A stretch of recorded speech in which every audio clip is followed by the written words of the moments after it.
दर्पण केरी गुफा में सुनहा बैठा धाय, देख प्रतिमा अपनी भूख भूख मर जाए। एक गुफा रहा, तो गुफा में चारों तरफ से दर्पण लगे थे। बुरा कहा गया है। दुनिया में जितने अच्छे पुरुष हुए हैं सबको बुरा कहने वाले हुए हैं, इसलिए उसकी चिंता नहीं करनी चाहिए। दर्पण केरी गुफा में सुनहा बैठा धाय, देख प्रतिमा अपनी भूख भूख मर जाए।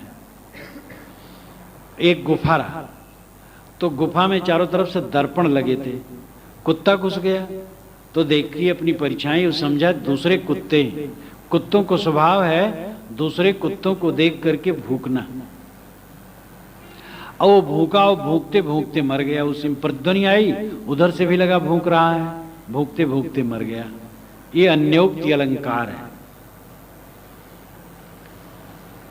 इतना ही अर्थ करके छोड़ दिया जाए तो बस इतना अर्थ हुआ, लेकिन इतना अर्थ करने कोई मतलब नहीं।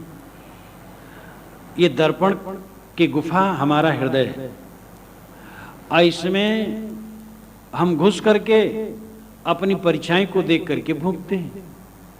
हमारा मन रागी है, द्वेषी है, कामी क्रोधी लोभी मोही है, विकारी है। अनेक प्रकार विकारों से हम भरे हैं। अपने हमारे विकारों के प्रतिबिंब हमारे अंतस्पट पर पड़ते हैं, उन्हें देख करके हम भोगते हैं।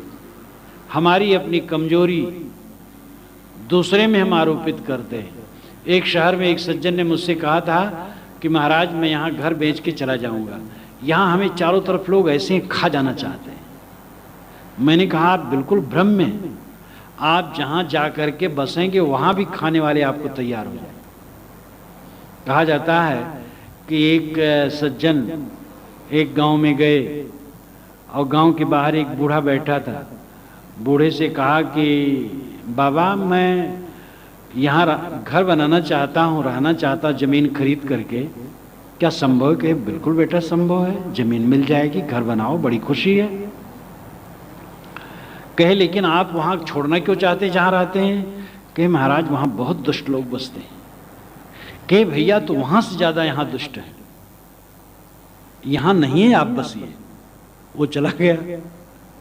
दूसरा आदमी ऐसे संजोग से आ गया, उसने कहा वही उसने भी कहा।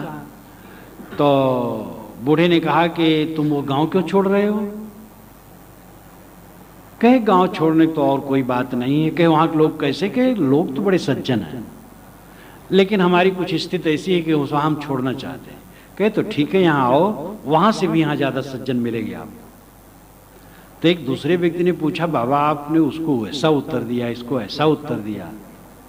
कहे देखो जो दुर्जन आता है उसको लगता सब दुर्जन है, और जो सज्जन आता है उसको लगता सब सज्जन है।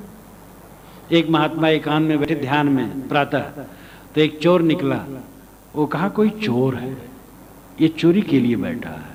एक शराबी निकला तो कहा है तो इतना शराब पियला उठ ही नहीं पा रहा है। एक बेचारी निकला, वो कहा कि ये कोई स्त्री के लिए बैठा है क्या? महात्मा ध्यान में बैठे थे। एक सज्जन निकले कि महात्मा ध्यान में बैठे। हमारी भावनाएं बाहर प्रतिबिंबित होती रहती हैं।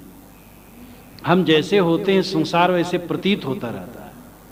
वो प्रसिद्ध कहानी सर्वत्र दुर्गंधी। एक सज्जन अपने घर से निकल गए कि सर्वत्र घर में दुर्गंधी है। शहर गए, शहर में भी दुर्गंधी थी। शहर छोड़ करके आ गए एक बाग में, एक पेड़ के नीचे बैठे, उनके ऊपर पक्षी ने बीट कर दिया, वहां भी दुर्गंधी। जंगल चले गए, जंगल में एक स्वच्छ जगह में बैठे, लेकिन थोड़ी क्षण में दिखाई दिया कि जमीन पर हड्डी के चूर पड़े हैं, तो वहां भी दुर्गंधी। नदी बह रही थी, उसमें उतर पड़े, तो जैसे नदी में उतरे तैसे एक सड़ी लाश पर उनका पैर पड़ गया।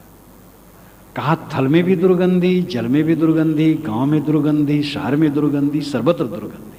अब मैं मर जाऊंगा, रहूंगा नहीं। सूखी लकड़ियां इकट्ठी की, चिता बनाई, आग लगा के बैठने वाले थे। वनवासी लोग आए, कहे क्या करते हो? कहे सर्वत्र दुर्गंधी में जल मरूंगा।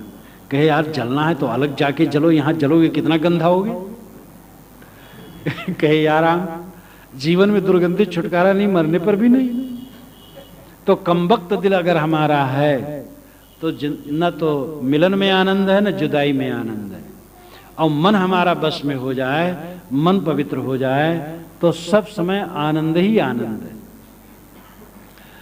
तो दर्पण की गुफा में कुत्ता घुसा और वहां के दर्पण कक्ष में पड़ती हुई अपनी परछाइयों को देख करके भूखने लगा और भूख भूख के मर गया। ऐसे हम अपने राग द्वेष जनित वृत्तियों को बाहर लोगों में प्रतिबिंबित करके भूख भूख के मरते हैं। केवल अपना मन ठीक कर लें, बाहर के लोग ठीक होते चलेंगे। आप अपने लड़कों से उलझते रहते हैं।